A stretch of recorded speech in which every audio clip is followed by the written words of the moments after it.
You're listening to the AFTERBUZZ TV network. Very good, King. Johnson.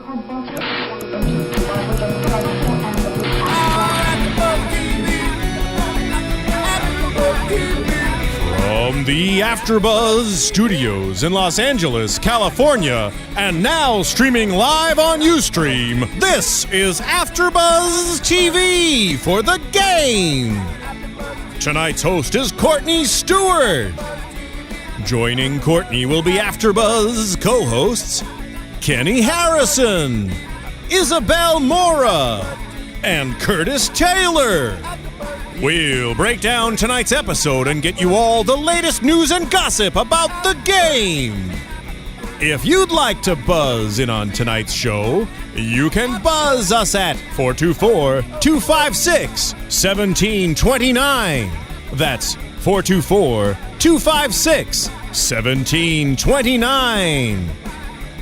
And now, picking up where the show leaves off and the buzz continues, Courtney Stewart. Hello everyone, and welcome to the game, our weekly voyage into the world of the San Diego Sabres. We are on episode 9 this week, so we are winding down fast in this season because they've only got 13 episodes. So we're going to jump right into it like we always do, and we have lots of fun and exciting things to discuss today because the episode, thank you, Jesus, was funny. It was. It was funny, and it was repeatedly funny. It was like multiple funnies. Like, I wrote down multiple funnies. I have like 6 that I wrote down. I was so glad it was funny. So let's get to it. We'll start out with lovely Melanie Barnett Davis. Right. And she wasn't so funny. She was just kind of sad. Will she ever be happy? I mean, will she ever be happy? I don't know. That's all I kept writing. Will she ever be happy? I don't know. Well, I think clearly she has some hang-ups about not being a doctor, definitely. So it's a problem.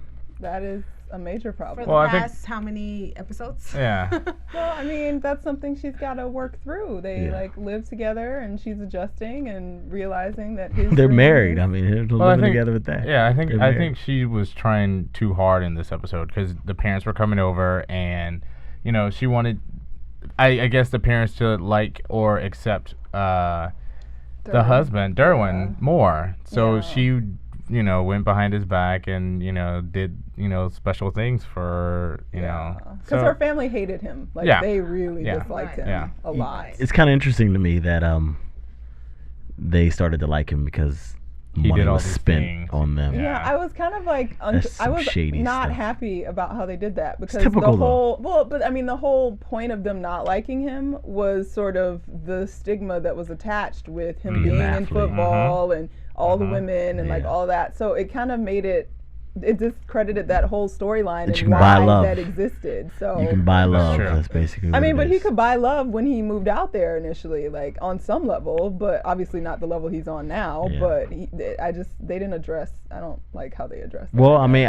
it's one of those things. I think they addressed the topic of that you can actually buy certain people. Certain people can be bought. Well, my only problem with that whole thing is that it wasn't introduced in a previous episode. It just kind of was like, okay, this is what we're gonna do now. 9 episodes later, that the family was coming. Yeah, well, they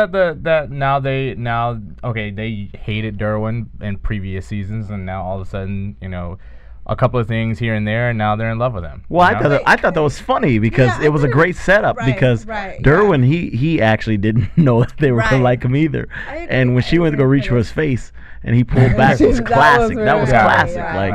That was perfect. It was a perfect setup. Yeah, I thought it was hilarious. It was pretty funny. It was pretty funny. But I think they were like excessively happy with him now. Like maybe they could have been like too much. They were like, "You're the best thing ever." Like it was a little because he spent so much money on them. It was still crazy. A little contrived. Like they're supposed to be like super intelligent. Like he's a doctor. Like they're supposed to be like the upper crust, like intelligent people. And I think they would have realistically it would have been a little bit different. But it was still funny. So money is the. Maybe that's the whole. We realize that our daughter is a little dumb for letting go of her career or, you know, a little down. And this is just like, let's go ahead and focus on who's actually doing something. And maybe that was just, I mean, I'm hoping it was just a little phase where they're just trying to get to her, because at the end you see her mom crying about it, because in reality you can tell her mom's a little upset about her not practicing and doing the same thing she did, giving up her life and giving up her career for a man. She did say that she thought by her doing that Melanie was going to fall the path of her dad. Right. What does he have held up? He's holding up signs. We like always he's have signs. freaking a fan. Like he's. Yeah. Oh. So I'm not sure. There you go. We had to fix Isabel's mic. Oh, my bad. But we're no. reading signs Yeah. like from the movie that we Exactly. we're slow to respond. Actually, I think it looked like sign language. To my mouth. It looked like sign It's language. like it's in another language because we're like, move your microphone. Okay. No, because I noticed before we used to talk in the top of the mic. Now we're on to the side of it. They've adjusted so that your posture is better because Curtis was like making love to his microphone. Like, you know what? Well, we've already established that Curtis would make love to just about anything. there you go. And then I recorded like Isabel. Because Isabel was off to the side like this all the time, so they had to help us. They had to help us out. Everybody sit up straight at your microphone. I've gotten used to having things in my mouth, so it was like, Oh. okay. Ooh. I didn't See? It was a G-rated You show. guys thought it was me. Why? You thought it was me. rubbing off on me. Is that why you were Alright. trying to sit next to him?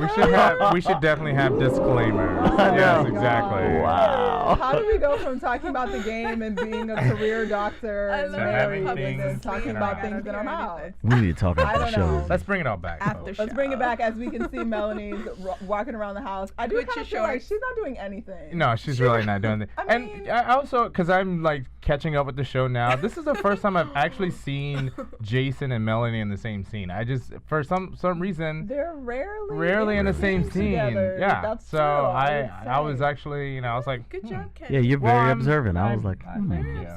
Thank you. Come on, They're come on. changing it up on the game. Well, obviously, because they don't have. Any money.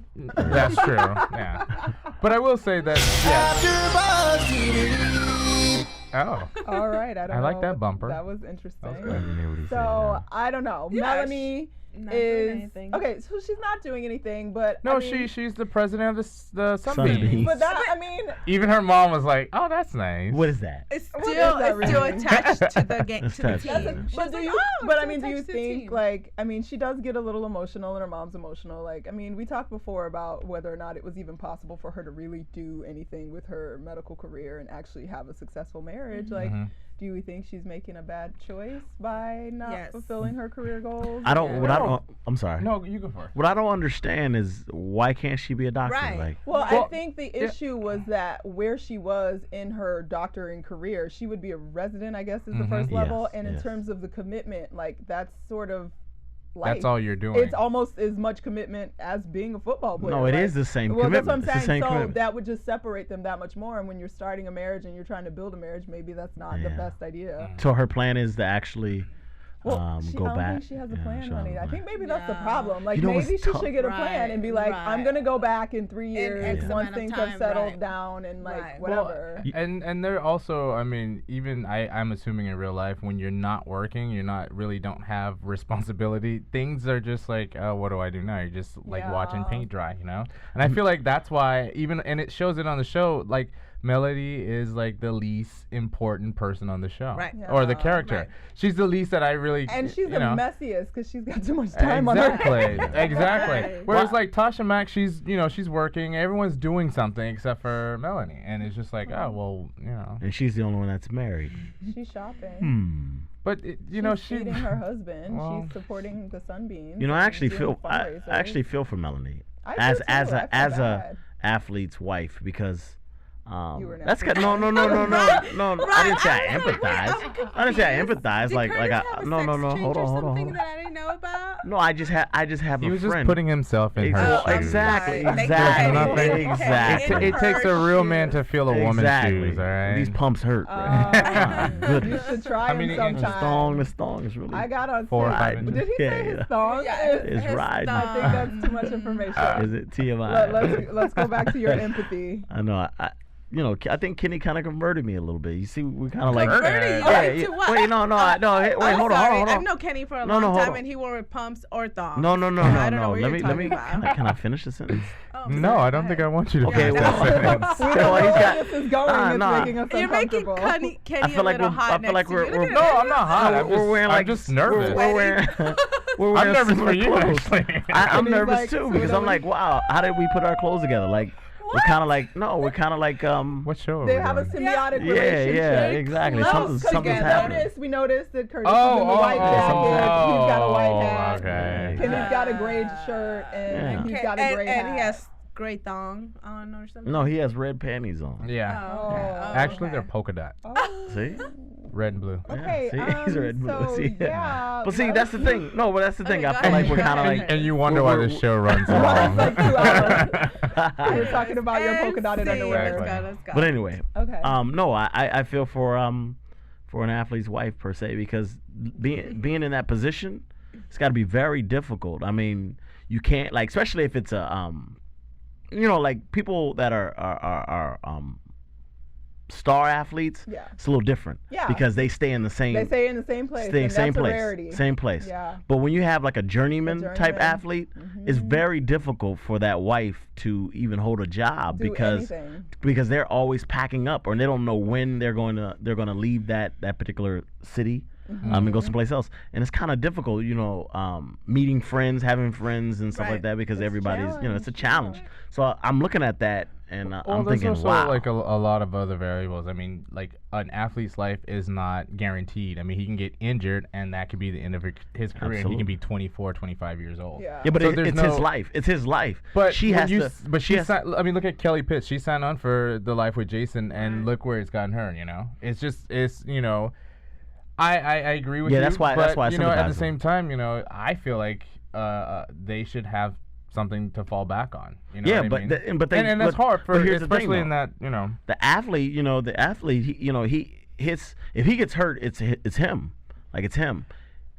But for her, if he gets hurt, it affects her. Everything that happens. Exactly, affects her. I totally agree with you. And she, at the end of the day, she's left with nothing. Like she could very easily be left with nothing at all. He can even have everything, and she can still have nothing. You know what I mean? Absolutely. She has no life. Absolutely. It's a very difficult. Like it's like I bought everything, and then at the end of the day.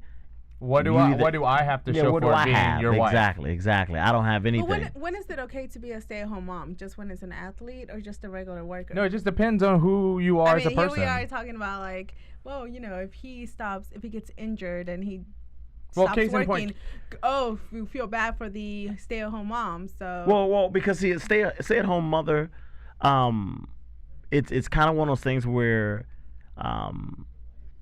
it's a different situation because if she wanted to go to work, she can. But an athlete's wife is very difficult for her to hold a job, like a steady job, because if it's a journeyman, especially, he's going from place to place. So it's like, okay, I start working at whatever job, and all of a sudden he says, I just got traded. Well, naturally, if the marriage is going to work, he's going to want her to travel with him. Right. And she's going to have to tell these people that she just got hired probably 3 weeks ago or a month ago that she's got to quit. Are we saying that an athlete's wife has a better opportunity than a stay-at-home mom? Just because an athlete's mom can actually get up and say, all right, my husband can take care of me if I don't find a job within the next week, versus a stay-at-home mom who doesn't really have a choice. No, what I'm saying is that it's very difficult being an athlete's wife simply because the position that they're placed in. A stay-at-home mother, she says, okay, I want to stay at home and I want to raise my kids. That's it. Sometimes an athlete's a wife, she wants to work, but she can't work because of the situation. So she's burning inside that she wants to work, and she can't really hold that down because she has this relationship that she loves this man, and she wants to be with him. but he's constantly going from city to city, so I have to travel with him, and if I don't travel with him, he won't think I love him. And then if I anchor down and say, this is our city, I'm going to live here, and then you're going to go someplace else, 9 times out of 10, that's the athlete that's going to be cheating on his wife, simply because, he has all of this free time, to go roam, and he's burning, he comes home and he's like, he goes back to his hotel room and there's nothing to do except all these women. So that are already in the room. Exactly. No computer. Well, I know, right? Vagina. Yeah. Exactly. Well, that's better. Vagina's better than cable. Everybody knows that. What? In your opinion. Vagina's better than cable. I'd pick cable, but yeah, of course, because you're a female. I'd pick cable too. I don't know, Courtney.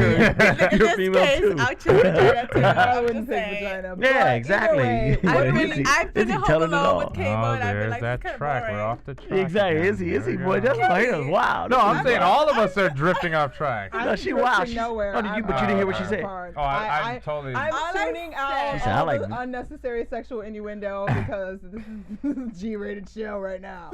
Yeah, But right regardless, now. This is a good conversation as well. No, it is.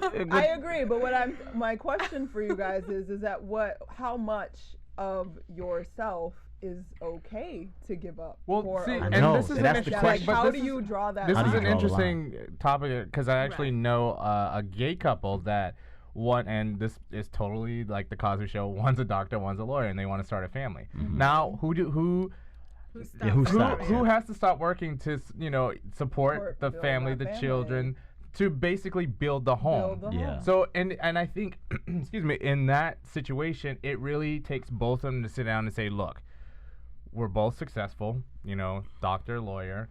Money isn't an issue. Who's willing to give up their career to nest and to start, to hold down the house or the home while the other partner is taking care of the home financially and stability? It's like, how do you determine which? Normally in a husband-wife situation, normally the husband is the one that works, and that's sort of by default, not even by necessarily default. That's true. By choice. Exactly. And then the difficult part is people are.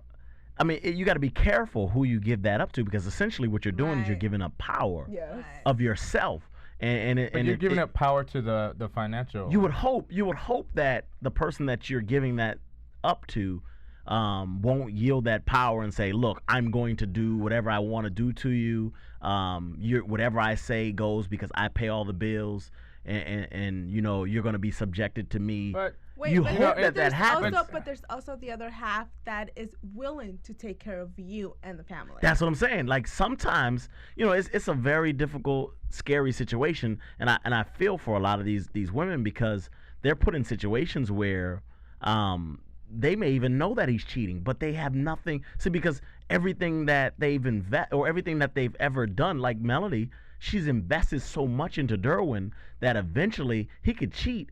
And she can get so deep into his life that she doesn't even know how to find her way back into her own. We've seen that. And exactly. And that's what happens to a lot of these women. They get so deeply invested into some of these athletes that they don't even they can't even work. Like you can have I give you an example. My grandmother and my grandfather, beautiful man. He was a pastor and he was a barber. But he took care of my grandmother. For 48 years, he took care of her. She didn't have to work, do anything. And then he died. She never had a job. For 48 years, she never had a job. Now, how do you tell somebody that who hasn't done anything for 48 years to go back out into the world and the world doesn't even know her? Mm-hmm. So she's qualified to do nothing.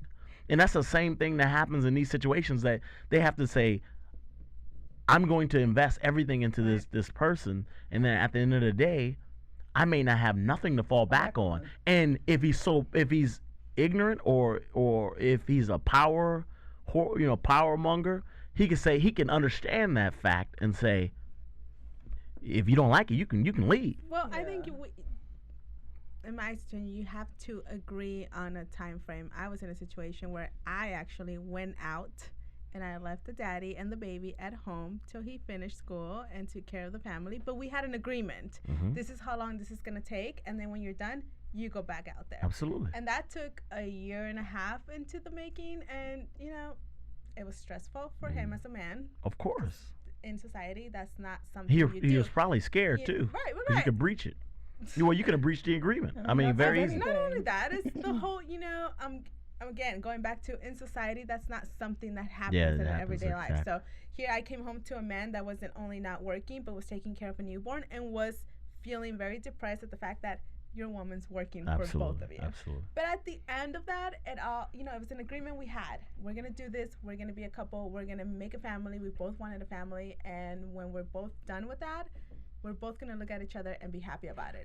And my thing is, to both of your comments about the women and then your guy in this situation, the dad in this situation, if anyone's in those situations are expecting any kind of sympathy or empathy, I don't give it to them, because this is a choice. You've walked into this situation. You've agreed, okay, so you're going to play football. I'm going to be the stay-at-home wife. And this is my choice. Of course. And when you come to these agreements, it's no longer an I do this, I do that. It should be a we. Now, there are people that look at it as though you're right. I'm making all the money, and like, you wouldn't eat this and you don't eat that. You don't follow my rules. Blah blah blah.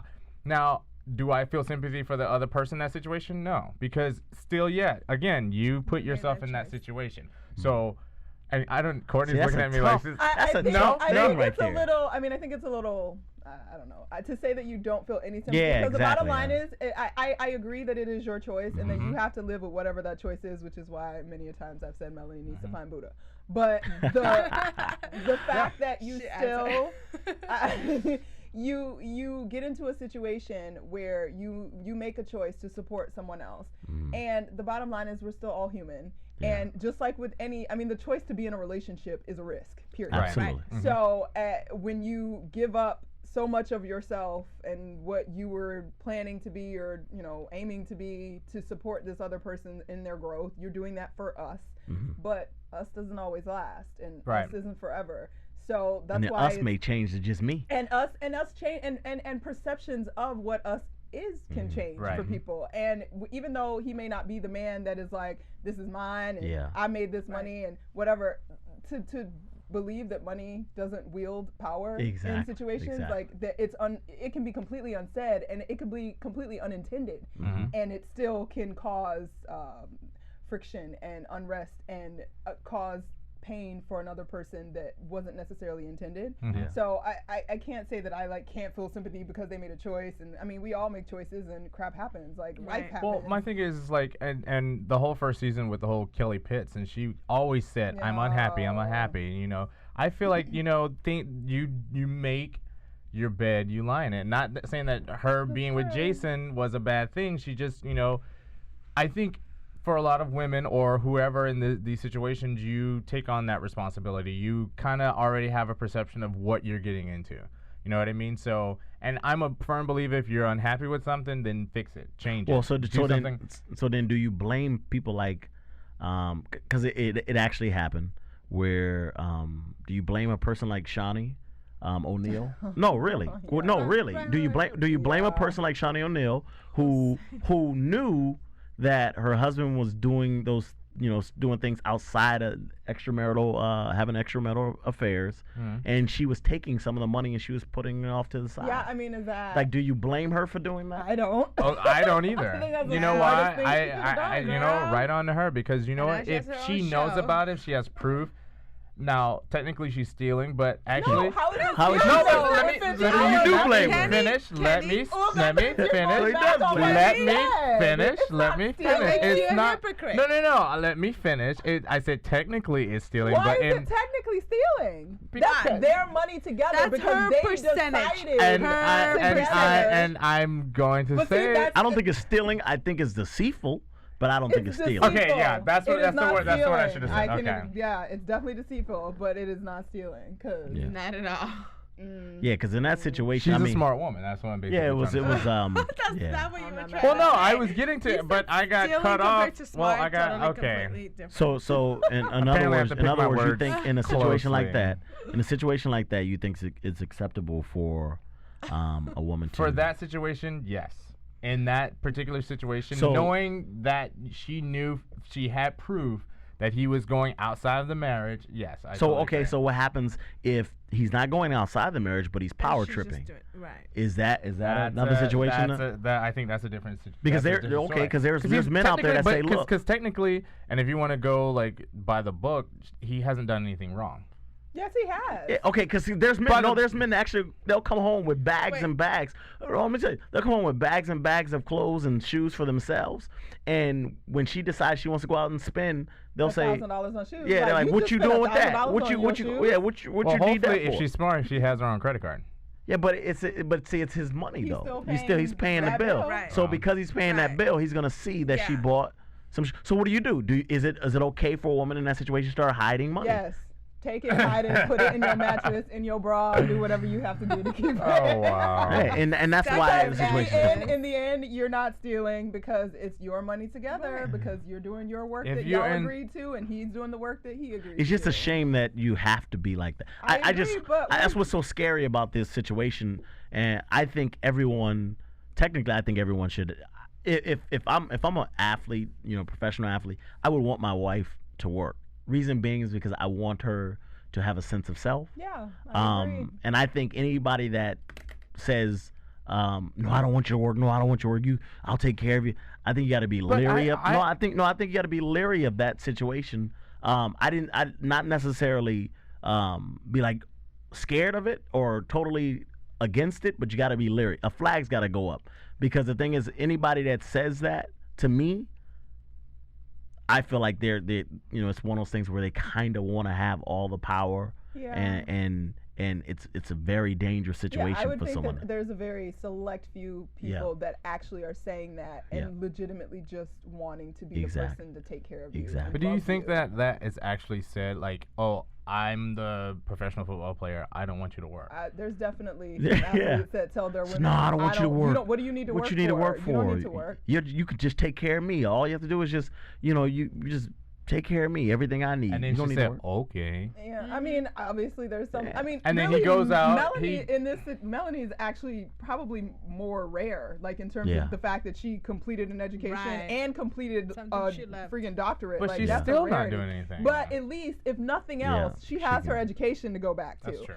Many of, especially because football, you get drafted, you're 22 years old, you probably had your college girlfriend, or a lot of times it's your high school girlfriend. Yeah, that's what happens. And that's what happens. And I know, I said, I know. Okay, my really good friend, she's got a journeyman husband, and they met in college, and they're in love, and they are together, and they're happy, and she's moved her life all around for him, and she meets in every city. There's very young women who didn't go to college. They've been with their guys since high school sometimes. It's dangerous.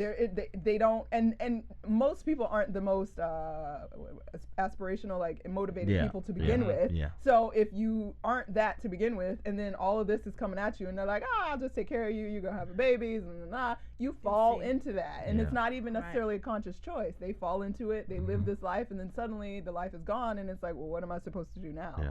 So I don't know. It's very difficult. She's a lucky woman. She at least has her education. Yeah. And that's why he's playing Blue Control. I know. I love it. But I don't think it's scheming, man. You got to do what you got to do. And it's really sad that people take advantage, but we're all human, and humans jack up stuff sometimes. So you got to do what you got to do to keep it moving. And unfortunately for Melanie, boring. She's just got to figure it out. And she's pissed off. She's just got to work it out. Pissed off. Well, she's resentful. Yeah, and very. It's sad. And there's no trust in that relationship at all. But you know what? We spent the whole this discussion, and the basic thing that it comes down to is trust.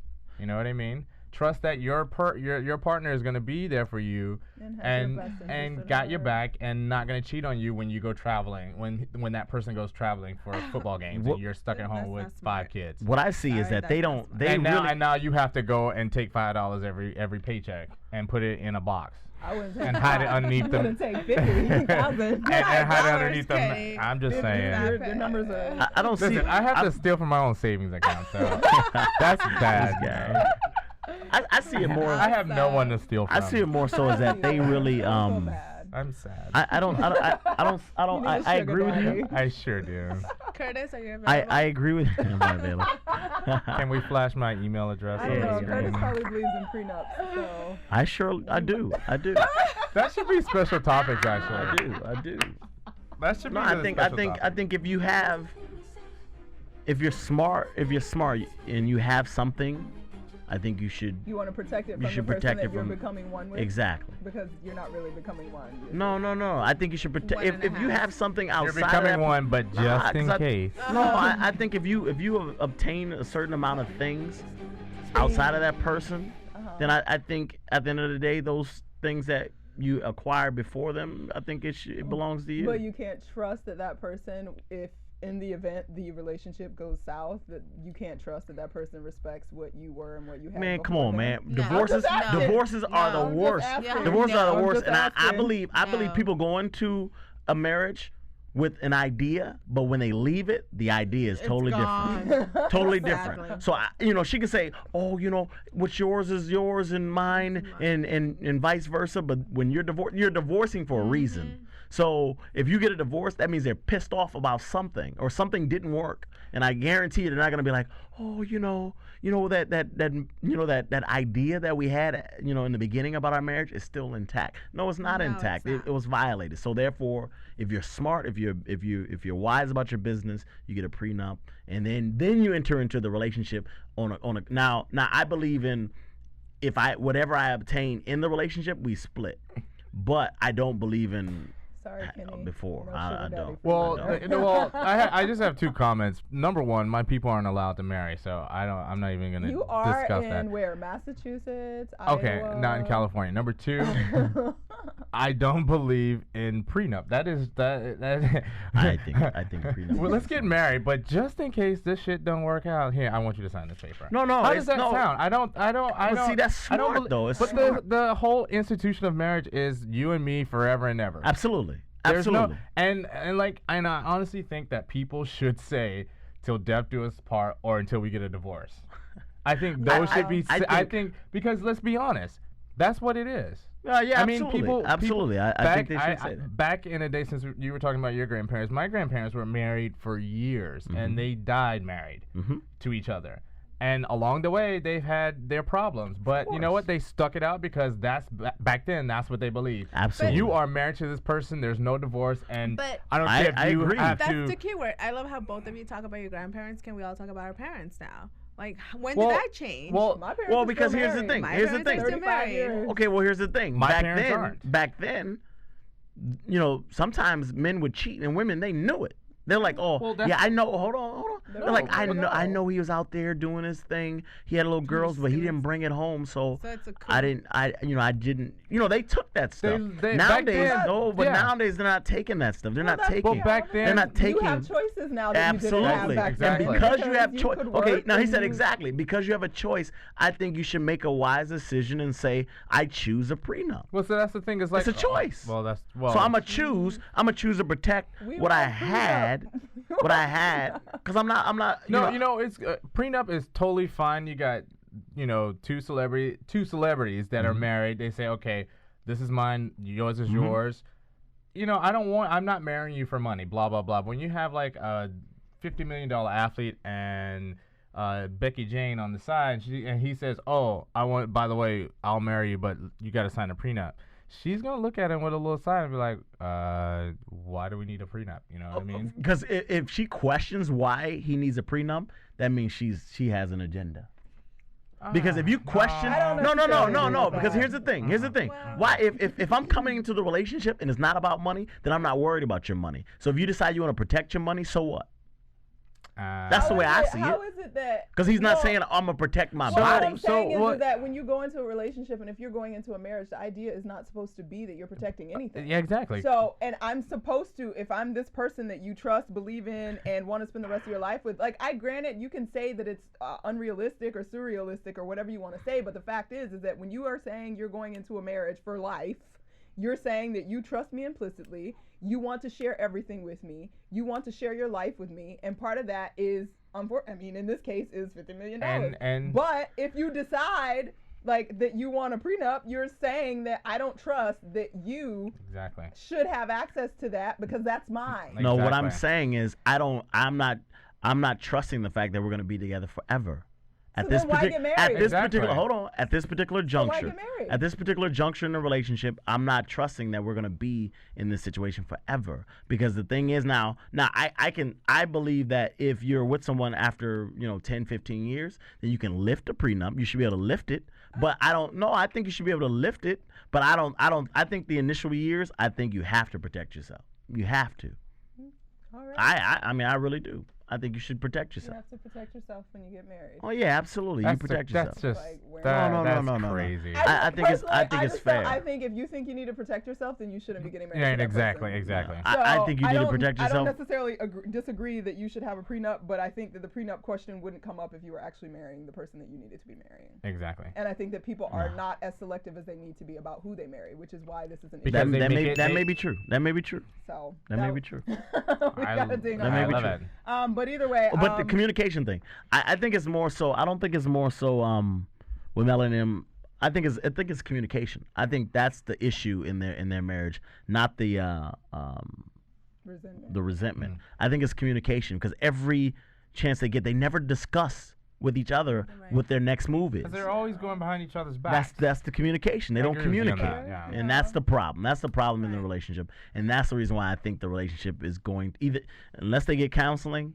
They're gonna have problems. Or she goes to church. She's gotta go to Buddha. Well, they both need to go together. Chanting. What did Tina Turner do? Yom yo. I don't know about Buddha. That's after Ike. Yeah, I don't know down a couple of times. I don't know Buddha. So no Buddha won't work. No Buddha. Maybe somebody else. But either way. Poor Tina. I know, right? Poor Angela. Not poor. She got out of that and beat his ass on the way. So that was nice. One time. Amazing. Well, there you go. I mean, hey, she got it all out once and walked away and moved on. That's true. So, Melanie, you need to figure your life out and stop being hostile and doing dumb stuff and crying to your mama about it. So, that's what we're going to say about Melanie for now. Absolutely. And let's move on. All right, so the next big story of the episode. Oh, Brit Brat. I love it. Oh, Brit Brat. Obviously, Jason and Kelly's 13-year-old daughter, who looks like she's 25. 13 going on 30. Yo, seriously, is having some issues. Having some issues, walking around in her hot shorts and using daddy's credit card and skipping school. Perfect example. She mentioned the shorts and, The shorts weren't that bad. Yeah, well. Did you think the shorts were that bad? You remember I was saying these days, kids walk around with hardly anything on, and it was kind of funny that she addressed that. I laughed. But look at Melanie's wearing the same thing. But I think at the same time, though, it's a taste issue more than it's just the size of the shorts. Because I remember back in the day, we couldn't wear shorts if it weren't past our knees. It was our not our knees, but you had to put your hand, you had to arm length, and if it was past your wait, what? Yeah, you have to stand up, and if your arm, it had to be past your longest finger. Not us. When we were in school, the shorts had to be past the bottom of your kneecap. Really? Those aren't shorts. Those are jams. I know. No, but that. I say jams, and I'm like, does anybody know what that is? Yeah, we know. What are jams? What are jams? We're from the South. That's why. There you go. I was like, oh my god. Jams. Yeah, they were jams like back in the late 80s and early 90s. They used to have big flowers on them. It was funny. But yeah, so her outfits are interesting, and yeah, she's got a lot of mouth on her. She's a kid of the 2000s. You know what? And I honestly think for that character, it is kind of truth. There's a lot of truth in that because kids are going to rebel. I mean, your mom just left you with your dad, who's really not, who's cheap. Number one, makes good money, who's cheap because that matters. Well, either way, she has no role model. Yeah. So, and in the end, I mean, I don't even know anymore. I was wondering about this, like in terms of like role models. Like I was listening to there's a doctor on satellite radio, does a sex show, and she's talking about sex to your kids and how Dr. you use Dr. Ruth. No. Dr. Laura Berman. Oh, she was on Oprah. Look at you. And she was talking about like they have to share, like talking about the stages in which you like tell your kids about sex and like parents call in and all this stuff. And like she suggests obviously that you disclose quite a bit of information like prior to them even hitting puberty. So like 7 and 8 years old, you're like really giving some major information about sex. And then they were doing the study on how the like top 3 like STDs have like increased like 80% in the population between like 11 and 13. Wow. So I think it's interesting that they got Britney at 13 running around, because it's not like, oh, she's the wild high school girl, 16. Right. Like, she's in 7th grade. Right. Yeah. And she is smoking it up, probably messing around with some dudes already, and it's kind of scary. Yeah. Or you can be 10 and be whipping your hair back and forth. And is she, I mean, they always talk about like role models and the girls have nobody to look to, and they were talking about how like even Tinkerbell dolls are like sexualized, and like even our dolls are sexualized, like there's nothing to look to. But do we think even if she had her mama there, like, I think it has to do with your upbringing. I mean, it's all in the home. I don't care where you're coming from, you know, money, or you're poor. I think it's all in your upbringing. And obviously, we see she doesn't have the best home for, you know, a 13-year-old child. So that pretty much tells you, like, if you know, for you parents out there, if your kid is really, really lashing out, you might want to sit down and spend a little bit more time with them. And that's what it says to me. What's a little more confusing is this is an only child who should have gotten a lot of attention. Because I feel like I meet a lot of only child who are very like into mommy or daddy, and usually the kids that, you know, go the opposite way are the ones that are in a big family and they don't get enough attention. But this is an only child we're talking about. Yeah, and they couldn't handle the only child. I think early on when they showed her when she was younger, I think she got a lot of attention actually. But I think because of their the Jason and Kelly's relationship, everything's broken. So, you know.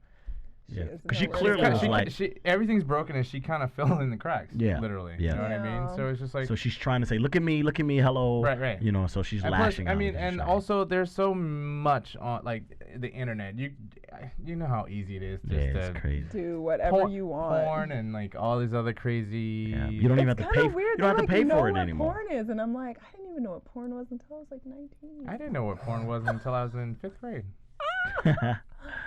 Okay, well, kill that theory. So moving along, so just being honest. He's in 5th grade. I mean, hey, just be honest, Kenny. We know you've been around the world.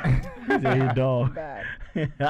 But so, what do we think about Miss Tasha Mack and her babysitting skills? I love it. I love it. That was the highlight of the episode for me. Right. The highlight was her weed deprivation. Everything. Well, and I was just about to comment. Okay, so have you? Speaking of which, that lady is the mom of Golden Brooks from Girlfriends, so they're trying to keep it in the family. They're trying to keep it in the family. Right. So she got another job. I was excited for her. You know what I did? Because I made this note, this mental note that the 2 couches are facing away from each other. But in the next scene, or in, like when Melody and their parents, they have 2 couches facing each other. I just found that, I don't know if that was just a coincidence or. Like, but you see, like, you know, she's doing her own thing on one couch facing one way, and she's doing her own thing, and blah blah blah. So there's like this disconnect. You know what I mean? Yeah, that's exactly. They're trying to use their set design to communicate. Disconnect, You know. Oh, somebody. I didn't even pick that up, Kitty. Really excited that you spotted that, because they were thinking it and nobody else caught it. They probably didn't even think of it. Because you know, and now they're listening to the show. Like, yep, that's exactly what I was going for. Nobody else cared except us. But thank you, Kenny, for respecting that. But that's nice. So she decides to, you know, I really think that we should be allowed to beat our kids. I think so too. Wow, and I think that was another issue. You're not in California. You can't hit your kid unless you hit them. You can hit with your hand, but you can't hit them with a switch or a belt. Well, let me tell you. Can I tell you a story about my mother? Let me tell you a story about my mother. Let me tell you a few times. We are not promoting child abuse. Just FYI, we're talking about discipline that is not child abuse. Let me tell you something about my mother. See, what it is, I think there needs to be more parents like that really don't care about Brown the people law. edition. What are you trying to say, Jesse? That only brown people beat each other? Okay. I know, exactly. No, I think you know, too many parents are afraid of what the law is saying. Agreed. Because my mother. Now this is funny. This is real talk. Like, you know, you say real talk, you're lying, but this is for real. But he's about to show us all his I'm about to tell you a story. He's about to show us all his scars. No, I'm about to tell you a really, really deep story. I brought you into this world. I see a scar right here. You guys want to hear it? Is that why you always wear a jacket? You want to hear it? Here it go. Yeah. Okay, no. My mother. One time when we were younger, my mother was giving my brother a whooping. Yeah, I used to spanking. get those. And it was a whooping, dog. It wasn't no spanking. Okay, a whooping. She was giving him a whooping. You know, she was beating his butt, and he is screaming. You know, as kids do. And hold on, I can't breathe. That's what I used to say. Well, like, you guys. I'm about to tell you a good story. We're listening. I'm waiting. I know you won't let me patiently. He's holding his breath. Okay, so the lady upstairs, she calls the cops. The cops come. No, the cops come. Where did you live? In Minneapolis. I grew up in Minneapolis. But the cops come. Midwest. Yeah, Midwest. The cops come and they say, I heard, you know, we got a call for child abuse. My mother actually, instead of being like, oh, what happened? She called my brother in. No, really. She called my brother in and she told my brother, she was like, show him your marks. He showed her his body. There was no marks. And she turned around. She looked at the cop square in his face and said, you know what? She said, if you're coming here for me whooping my child, you're going to be coming here a lot. And she said, and she told the cop, she was like, I'd rather give my child a spanking and a whooping in love than when he grows up, you're going to be putting a bullet in his back and trying to discipline him that way. And when she said that, the cop was like, you know, he looked at her square and was like, I understand what you're saying, ma'am. Just keep it down. And I think just keep it down. Put a pillow to his face. Well, just that's the thing. That's the thing. What happens is, what happens is if you don't, you know, in her situation, what she was saying is, if she didn't discipline him, then later on in life he would be unruly, and by him being unruly, you know, police, you know, they'll shoot him, and all of a sudden she's at a funeral about a child that was unruly that she didn't take care of and pipe him down when he was younger. And she wasn't gonna let that happen because she's like, if I'm spanking him, I love him, so I won't go excessive, use extreme force. You don't love him at all. No. So, well, in her situation, I've got some beatings that were to the extreme, and I didn't even do anything. Yeah, of course you didn't. That's how I would. No. Well, you can't. You can't blanket every child situation or every whooping as the same. Just because you probably were excessively beaten, and you felt like it was too much. No. You turned out to be a good guy. No. Well, I appreciate that, but I will say. So we think. Yeah, get your hands out of my pocket. No, I agree, and I grew up in a situation. I'm like an orphan. No, I grew up in a home where I had many siblings and, you know, cousins, and, you know, if one messed up, everybody messed up, you know. That's true. If one did something, no one said anyone, everybody got punished. Absolutely. You know, and even like, and it was a neighborhood thing, because if I was at my best friend Jamie, who lived 3 doors up, we were cutting up at his house, I'd get a whipping by his mom. I would come home and get a whipping by somebody else. And you hear that by comedians, but no, that actually what did that teach you? What did that teach you, though? Well, stop acting a fool. Exactly. Absolutely, and it taught you that you're responsible for your brother. Like, you're responsible for the next person. Exactly. And as you get older, you understand that if you're riding in a car with somebody that robs a bank, guess what you are? I'm not riding in the car with them. No, if you're riding in a car with somebody that gets out and robs a bank and then jumps back in the car and drives, you're an accessory. No, you're an accessory. I mean, if I knew that they were going to rob the bank, then yes. But if I'm in the back seat and they just pull over and just, you know, stick up the Bank of America, I ain't got nothing to do with that. You're an accessory. You're an accessory. Hop out of the car immediately. Right. See, by law, you're considered an accessory. So, you're an accessory. Curtis, and that's what happens if you don't. How many bank robberies? I'm just like, whoa, man, you made some leaps there. Like, no, you not even like, if you beating up a kid, like we at the playground, like he jumped to robbing a bank. No, what I'm telling you is that the same discipline. What I'm telling you, the same discipline that was taught to you as a child is the same discipline that the law has for you, but they have a stiffer penalty than you just getting your butt whipped. Notice how the Hispanic one's just quiet. You guys just go ahead don't and talk try to act like you don't beat you. Hispanics got kids. They get spankings. Y'all get whooped too. You know you. No, we really don't. Standing next Whatever. I am telling you. I'm telling you. No, this is how they work. They give you a look, and you're just like always scared of it. I don't know what that look has anything to do with it, but I still remember to now. That's the only difference. I've been raised around you guys. Is that what it You've is? been raised around. You were raised around me. I don't know you like that. mom I just met you 5 years ago. My mom been looking at me. My dad. I mean, eventually there's a look that like worked, but I got spanked until I was about 9 or 10. I think I got my last. Then why did they say, I'm gonna beat your little ass? No, get over it. Nothing like that. Beat your little ass. It was just a stare, and we were all afraid of that stare. You know how you get over here? I'm gonna beat your ass. Wait, so what do you guys think about parents who use, their hand or using props and tools? I got whipped with a belt every single time.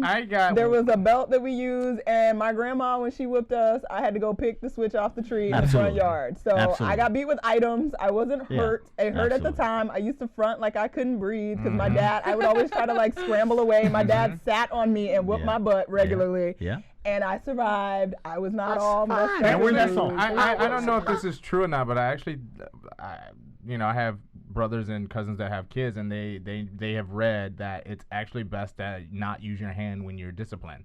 That use other objects. I don't know if that's true. I mean, I know they say that like when you smack like a kid with your hand, they just go back and smack with you, but they won't step with you with a rod. You're so right. maybe that's the theory. I don't know. You said what now?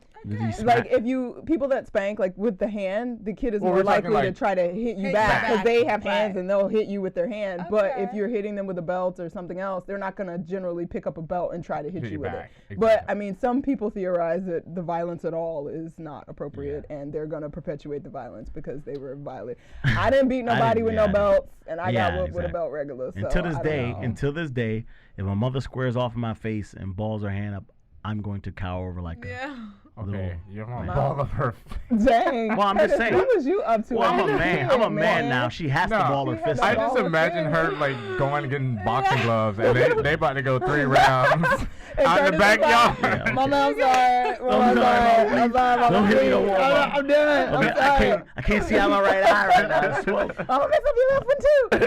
I mean, we had a fight club at my house. It was a fight club. No, but my mother till this day, she has the ultimate respect from me. Well, that's beautiful. She could do whatever she wants to do to me. She's my mother. I hope vice versa. What? That you have respect for her. Respect for your mom. I just said that. No, you said the opposite, but you must admit the way. I meant the other way around. It's okay. I meant the other way around. I'm sorry. Yeah. That's what happens. She hit me so much. Exactly. It hit me on the head. That's a 15-year concussion. Exactly. The memories are just patches. And let's just preface this whole thing and we're not supporting child abuse. There's definitely abuse. And there's a difference, yes. And there is a difference. I was not abused. I was disciplined harshly. But I was not. The views expressed herein are those of the hosts only and do not necessarily reflect the views of AfterBuzz TV or its owners or principals. If you choose to use timeout, then by all means, it works. No, it doesn't. Does it? It works for some kids. Does it? I think for some kids it depends. Work. Yeah, it depends. Some kids you don't have to. You don't have to give spanking. Some kids you don't even have to time out. And I think some kids you can give them a look. And I think some kids you shouldn't because some kids are maybe more aggressive than others and they don't respond to violence. That's what I'm talking about. She had her switch. But I think that little Britney needed to get smacked up real good. Oh yeah, absolutely. Going back to your comment, I think she should just got shook. Like somebody just picked her up and shake her. But what if you shake her? Then her brain get rattled in her head. I think that's when they're babies. Yeah. When their skull isn't hard yet. Well, she can get a concussion if you pick her up and start shaking her. You could shake her a little bit and scare her, just like make her think you're crazy. She's scared. And you just be like, that would be all right. Courtney was a guy. I just shook her. I was just trying to scare her. Well, the best way to control anybody is by fear. You put some fear in their heart. And still, that's the problem. She don't fear nobody. Exactly. She thinks she's fearless. Right. That's why she just stealing stuff out of people's purses. Choked out. See, now that's abuse. Choke her out or hold her over the balcony on the second floor. Hold her over. Yo. Michael was not abusing Blanket. He was trying to show the world his lovely child. Yeah. He was not abusing Blanket. No, he wasn't. Say anything about abuse. But it could have happened if he slipped. Yo, it would have sucked. Yo, if that baby slid down. I think dangling. What if he had oil on his glove? He could have had oil on his glove. He had Jerry curl. He had Jerry curl. He could have pulled his hand in Jerry curl and then put his hand on the glove and held a little blanket and slip. I don't even know how we got here. Where has this gone? I don't know, but we're talking about Michael Jackson, his Jerry curl, and the glove. Boy, you don't know. He could have slipped. I mean, well, in my water.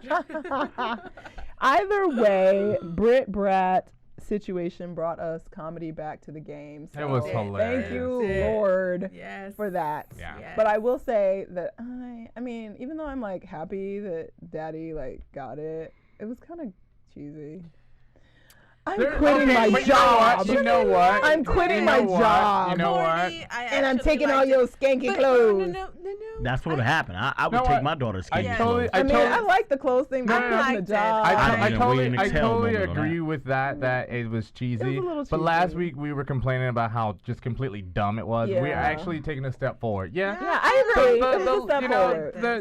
The cheese, I'll take a little cottage cheese here and there. The only thing that was cheesy about it is that the fact that he quit his job. That that's you wouldn't go to that extreme, but everything else. No, that wasn't an extreme. I mean, we got to think about how much time he's gonna take during the show, and he knew. And here we have a cheap man who's always thinking about money. And for the first time, he should have been like, "No trick, you coming to work with me. You about to work." We don't know what they're asking from him.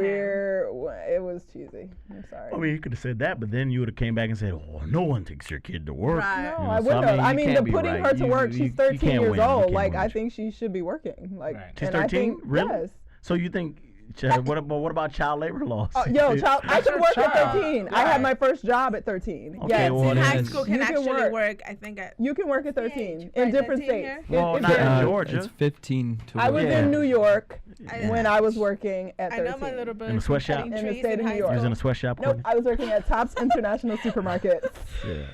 Back in the I was a cashier. I am going to refrain from talking. I was a cashier. Because I may say the wrong thing. Courtney, you made tennis shoes, didn't you? No, in a Oh my gosh. I'm black, boo.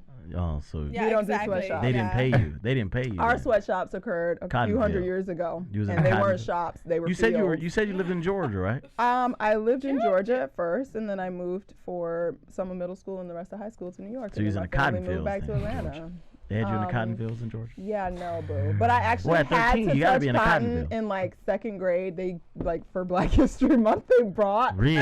Only that is awful. They brought like a cotton plant to show us like what it was like because we were talking about the cotton gin. Like, it's prickly. Yeah. And how they had to separate the seeds from the cotton and put it in. I was like, wow. It's only a southern thing. You're like, it's prickly. I was like, and imagine doing that. All day bent over because the cotton. It's low. My great grandma's house was out in the country, and they did have cotton fields, and the cotton is like yay high. So you leaning over, like pulling. Yeah, it was not cool. Back-breaking work. Back-breaking work. So that sweatshop already occurred. My ancestors handled that for me. I worked for money. Really? You got paid? I got paid at Tops. At 13? I think I got paid like $4.35 an hour or something horrible. There's like 15-year-olds working. 15. You have to have a permit. It's so shocking. We had to get a work permit. I could only work for like 3 hours a day. But I literally worked from like 3 to 7 after school. Sorry. I don't know what the heck this is. We're sorry. We're sorry. Sound like what is that?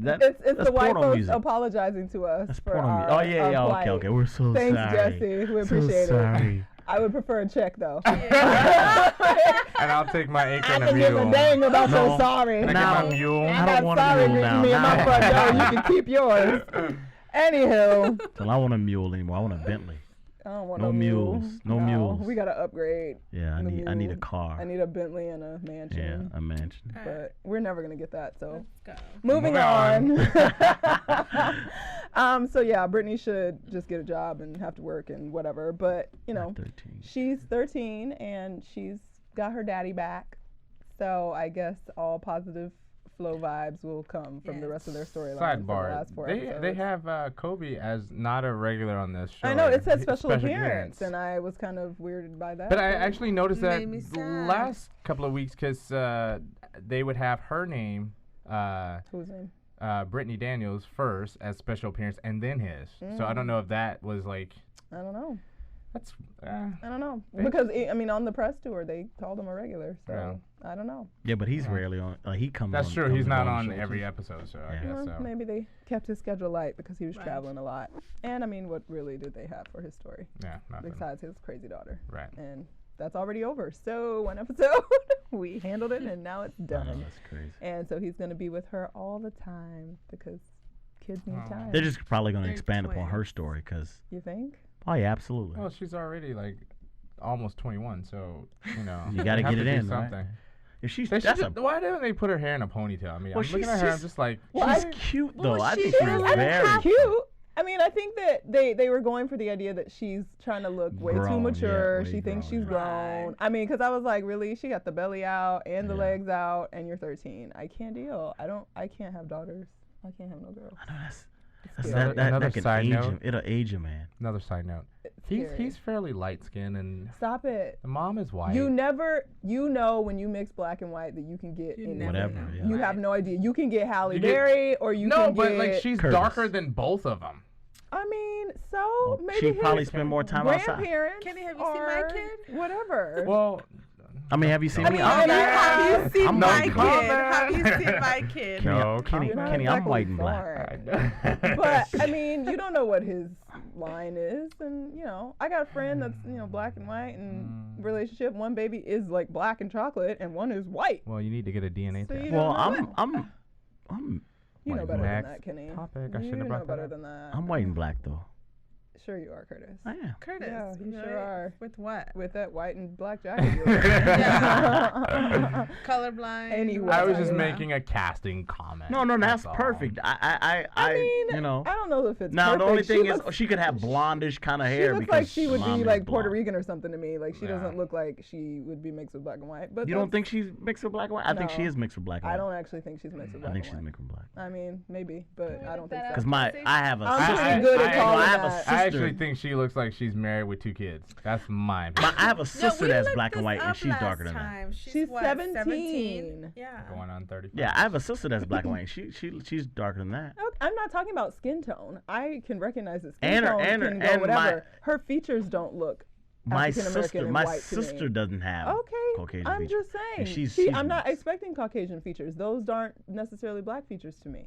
But regardless, she looks West Indian to me. She's pretty. She looks West Indian to me. But it doesn't matter. She is whatever she is. So does Jason. And right Jason now looks Jason looks like cue ball. Don't mess with Jason. Yellow man. He's cue ball yellow man. He definitely looks mixed to me. But whatever. So I don't know how we're like talking about character ethnicities right now. I mean, I don't buy the fact that they. Exactly. Thank you. This is boring.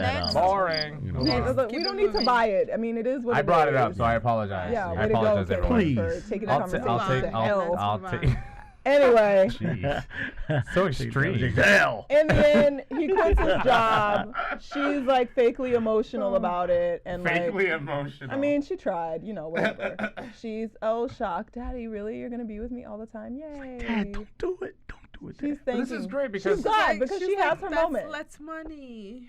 But she feels she's guilty. Happy. She feels guilty. He's I quitting think his job. that was the best she could do. What else would you have her to do? I wouldn't have her do nothing I would have her else. act. Oh, wow. That's mean, did I Kenny. say that? And Really? the end. But can somebody explain this last scene to me? That was Because I was funny. confused. She, That was just Well, Tasha because not on weed. what it and was is she just nutted up. Like there was nothing, Yeah, there was- no catalyst for it. Well, No more because weed she said around. she said that she's gonna beat somebody, and she didn't beat got it. Jason, and she didn't get to beat the daughter, it. so she she had went no and weed in her. and then you can She see was clearly tweaking. Malik was was just happened to be disrespectful. there. No, he's being disrespectful. Okay. Having his maid, so it she was just- like, you it know was what? laugh. Funny. It was It was funny. I just overdue. didn't know This if is I overdue. missed She was like, something. this is I didn't miss overdue. anything. I'm I gonna just whoop didn't miss you. anything. Thank you. Because It was, whatever, it's yeah, overdue. yeah, yeah. So that was funny. So It was yay, it ended on a funny note. Yeah. And Loved we're it. going to end on that funny note and shoot over to our commercial break. Want to find out what the AfterBuzz is about? Janice is a drama queen. This is the divide that is going to carry the series. Give us a call at 347-855-8269. This television, and they want it to be as dramatic as possible. I mean, it's Shakespearean. You never know what goes on behind closed doors. Get in on the AfterBuzz. 347-855-8269. Now, in the eyes of Jimmy, Nucky is a villain. Listen on iTunes. I mean, who would you guys rather hear that from? Find us on Facebook. Your husband or your best friend? Follow us on Twitter. But then she's trying to kill him, so it justifies it. I'm like, oh, now it makes sense. And visit us at AfterBuzzTV.com. The wig will come off. That wig come off, baby. Oh, what? Boardwalk Empire. Desperate Housewives. Glee. Gossip Girl. Breaking Bad. Mad Men. True Blood. The Walking Dead. Big Love. Jersey Shore. The Oscars. Celebrity Rehab. The Emmys. If it's hot, you can bet we'll be buzzing about it. Do I watch Desperate Housewives? I mean, I know it was It was a hot mess. They're engaged. What are we going with? And welcome back to our special segment. We're just gonna briefly go over something we found interesting about this episode. Well, I'll let Kenny discuss what he found interesting about this episode. We found that this particular episode had 2 writers, and the previous episode before this had only 1 writer, but the 1 writer who wrote last week's episode also wrote or co-wrote this week's episode. So, and we were all complaining about how last week's episode completely sucked, and how this one it seemed like a different show. Mm-hmm. So my thing was, I just found it interesting that, we have pretty much the same writers, but like the tone, I don't know, they're constant, all over the place. There's a constant tonal shift in the show. So I don't know, and I don't know if you know or anybody else knows that certain times when you have more than 1 writer, if you have that ampersand, am I saying that correctly? Mm-hmm. That means 1 writer may have started the episode or writing it, and then they brought in somebody else to like tweak it or whatever. Or if they just have the 2 names without anything, that they both collaborated on it. I didn't even know that. Well, I just kind of. He thinks very deeply. Well, I'm just very observant. With the couches.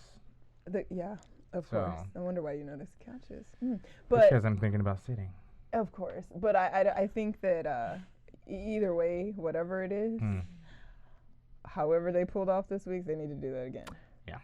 And that also goes to show you like why haven't they done that all season? Yeah. Why now? And we need to look up that one. There was only one other episode that we were all like happy about. Was it was it the one number 4 or 5? Was it the one with Jasmine and that they go to? Yeah. They had the meeting, yeah, and they brought the girls in, and like none of the girls wanted to deal with Melanie. And, I think it was responded that one. to Jasmine, and it was pretty kind of funny. It was that one. Yeah, I'll look it up.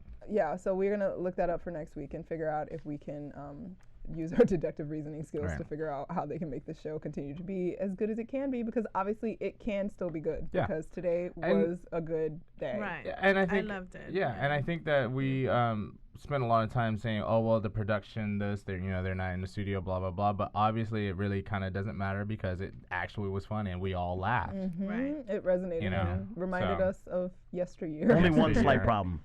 When she was going to the mall, you look through the window. Well, no, but that was kind of the whole purpose. Why is she going to the mall now? It's like 5. It's midnight. You're really going to the mall? It was great. And so I know she wasn't about to smoke the weed. She was going to let them sell it. Yeah. That was even better. That's better, yeah. First of all, the whole weed thing was kind of just like, really? That was kind of out of left field, too. But I kind of liked it because I thought it was kind of... It was funny. Realistic. Yeah, exactly. Because Tasha Mack would be doing that. Tasha Mack definitely would smoke weed and definitely would have it in her purse. But the only thing is, California's the only one that has the... medicinal, the medical I don't card. know. I think so. California has the only one that has. I don't know anything about illegal drugs. I don't either. Dude, California's the only one that has that. I'm telling you. Yeah. Okay, well, you don't even have to pretend, Curtis. We know when it's working for you. And it's not. Today it's definitely not. Have you noticed he's being extra quiet today? He has been extra quiet today. He hasn't been excessively chatty. You didn't get a chance to go pick up. Your clinic was closed. No, it's just one of those shows. They closed a lot of clinics. Yeah, it's one of those shows. No, it's just one. See, these are the people that say they don't smoke, but they know that all these places are closed. I watch right around the corner. I watch the news. Right around the corner where I smoke. Well, no, they're everywhere. I don't think there's anything wrong with smoking, so I'm not judging you. You don't have to feel judged. Okay, well, if you're not judging, if it makes you happy, then you should do it. Right. But happy I've pills. never smoked in my life. It's a healthy way of taking happy pills. Really? Grown. Why are you sniffing? You doing other things? Oh, apparently. Look at him. Well, I mean... Why do I have to sit next to the drug addict? I don't know. Really? The drug addict bank robber. We are definitely switching seats next week. Kenny, I try to switch with you. I try to switch with you. He robs to make you happy. You're robbing banks. He makes girls sign prenups. He won't be your sugar daddy. What good are you? Jeez, you don't do anything for us, Curtis. Won't be your sugar daddy. What's wrong with you? See, that's the reason why you get a prenup. Why would you want to be a sugar daddy? Wears thongs. She ain't messing with no broke. Would you want to mess with a unintelligent, not doing nothing for herself woman? No, I wouldn't. All right then. But that non-intelligent, I mean that intelligent woman that is doing something for herself would agree with me. Because she'd have her own things, and she'd be like, you know what? I have my own thing, and I don't want to that you'd be trying to take from her. I got my own money, and I don't want to be no broke. Do you want a broke boyfriend? No. Do you want a broke boyfriend? I don't think so. And do you want a broke boyfriend? Do you want one? I don't think so. None of us do. No, girl, I don't want one. I don't either. Ask Curtis. Heck no, I don't want a broke girl. Okay. Well, either way, I mean, this has absolutely nothing to do with our special So let me ask you. I'm sorry. Can I really throw this quick? Go right ahead. So if your girlfriend, wife, whatever, was making all the money in your relationship, and she wanted you to stay home and do nothing, twiddle your thumb, watch paint dry, would you do that? No. Why not? Because I like to work. Not even a year. Okay. Well, I like to work. But yeah. And on top of that, would you be totally okay with allowing her to financially support you and your family? What if she was a supermodel that had to travel all around the world and you needed to take care and make the home for the babies? Would you stay home? I mean, I would do a lot of the stuff, but I like to work. I like to work. But what if you agreed on something? No, I'm saying I would do. He would never. No, I just want a yes or no answer. I would do. I know. I would do a lot of the stuff. Yes or no. There's no yes or no answer for me. There's no yes or no answer because I would. If you're talking about would I take care. Would I take the child to daycare? Would I make them food and take them to school? We're talking a newborn. We're talking like a newborn. See, I'm up until 2 years old. I struggle with newborns. Oh. So that was a no. There we go, Kenny. You get your answer. Well, because you ain't got no breasts in your milk in your breasts. No, I just don't like little. I always tell about things. Cut it off. Yeah, baby, we're gonna get some news and gossip. All right, which guys. Is light Thank you, Jesse. I really appreciate that. The ratings tracker BET's The Game holds steady for the 8th week straight with just under 4 million viewers, coming in second to MTV's Teen Mom for the second week in a row. Yay! They're still doing the thing. Go the game. Woo-woo. Actress Megan Good has found a new passion. Megan, along with her sister Leah, has formed a girl band group called Hello Girls. She describes the music as a mix of Beastie Boys and Vanity 6. No word yet on a date for an album release. Sexy and lyrical. Beastie Boys and Vanity 6. How do we feel about that? That's where I was like, oh, wow. It's sexy not like lyrical. Well, sexy and lyrical. That's basically what they're sexy and lyrical. There's no music on what? There's no music. I looked for it. I searched hard. I was like, I need to see this. Cell phone camera. No, they said they've done a couple shows. I don't know where. I couldn't find anything on YouTube or anywhere. So anyway, go Megan for trying to get another career because this one ain't working. You only Maybe the dream's over. Kim. So work with Megan. Well, he needs to be over Kim.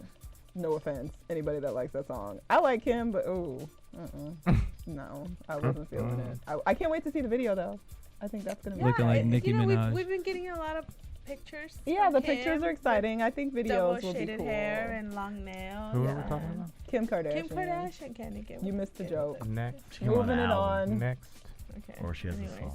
Brown People News. Yay. Taraji P. Henson has snagged a lead role on the small screen. Taraji will be playing a detective named Carter on a new show called Person of Interest on CBS. According to New York Magazine, the show is about an ex-CIA agent who is recruited by a crazy billionaire to help fight crime in New York City. I like that. I love her personality. Like I like her. I just love was like, you don't like the idea that she's gonna be headlining a network show? I like that she's headlining a network show. I'm just talking about what they described the show to be. I was who cares? Well, we've been complaining about. I care because I want it to stay on TV. Oh, wow. So what show stays on TV anymore? I mean, there's too many networks. No, there's too many networks. 2.5 Men stayed on the air for how many years with a crackhead? That was just sad, Courtney. You didn't have to bring that up. Winning. We're still mourning. We're all winning. We're all winning. Yeah. And he's still winning. He's still winning. Give him some lithium. Please. No, we've been complaining for. I'm not complaining. Which, by the way, if Charlie Sheen, you're listening, we are trying to get you in the studio. Yo, I love you. I will talk to you. Yes. I will talk to you. Yes. Please let me come visit you. Really? Mm-hmm. and see. Yes. I don't want to be here. I'm scared of that. Yeah. Why? I'm not scared of him. I I'm think he's scared of that guy. amazing. I think he's Jesse, call us if you I get think him he in needs here. Yeah, he's off. He's off. Yeah, tell him he can have my seat on that. But yeah. I'll sit on I'm his Taraji, sure- congratulations. We're Yeah, excited. Taraji, I think she's a great I like actress. her. She's a great actress, and she's a better human being. What? And the weed just hit. The weed has hit.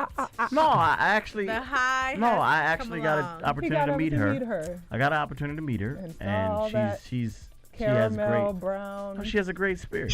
AfterBuzz TV exclusive. She's like Tasha Mack. She's like Tasha Mack for real. On the backside, baby. Let's move So on. speaking of donkeys, Mark Anthony is joining wife Jennifer wow, Lopez really? as a TV regular, but he's taking the dramatic route.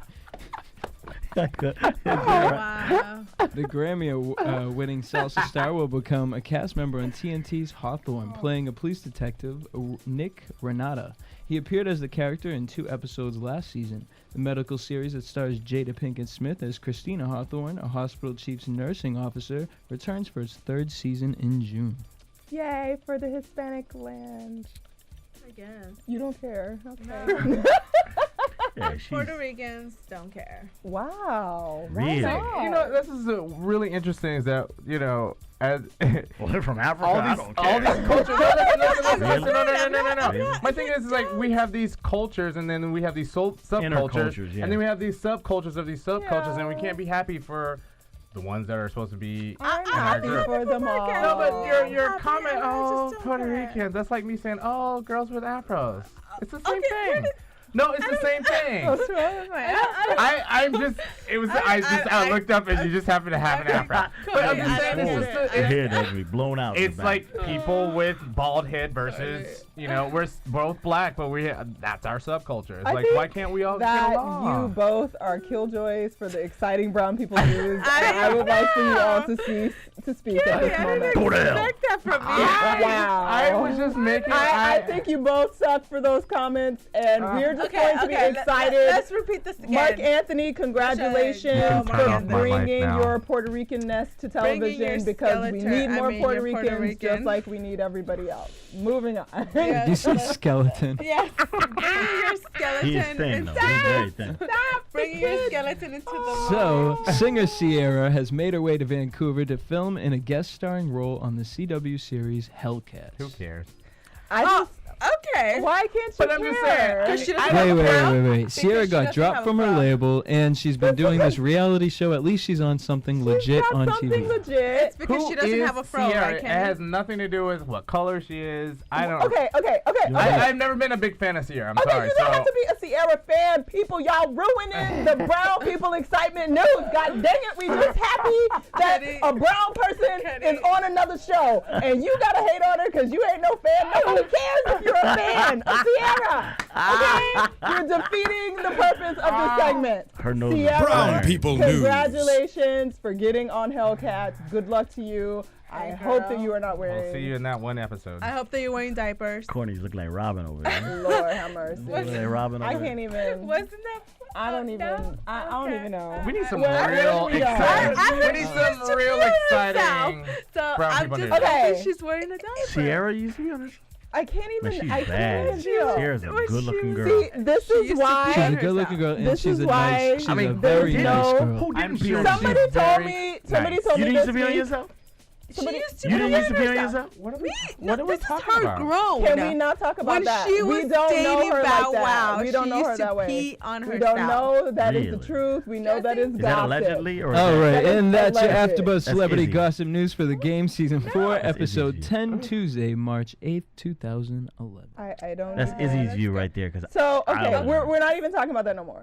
But we're there's done. some people that would want you to pee. We're done. Okay. And now we're There's a not talking market. about R. There's a Kelly. market. Please There's stop. a market out there. We're doing predictions for next week. Oh man, I can't even. Go, Curtis. Yeah. The prediction. Well, I predict that the game will come back next week. I was gonna say the same thing. And hopefully the two writers, they tag team again so we can have another good episode. That's my prediction. Kenny. That's a you're hoping for something. Okay. I predict that.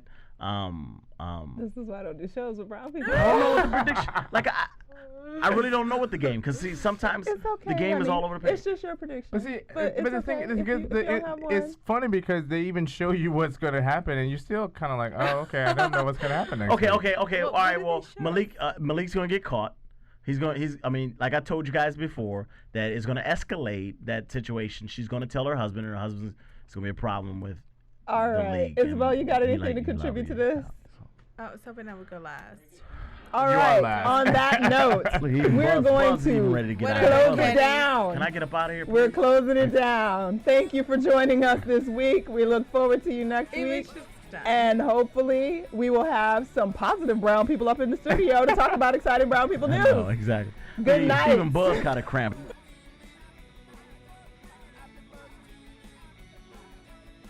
For producers Kevin Undergaro and Phil Svitek, engineer DJ Jesse Janity, and the entire AfterBuzz TV staff, we would like to thank you for tuning in to the AfterBuzz TV network.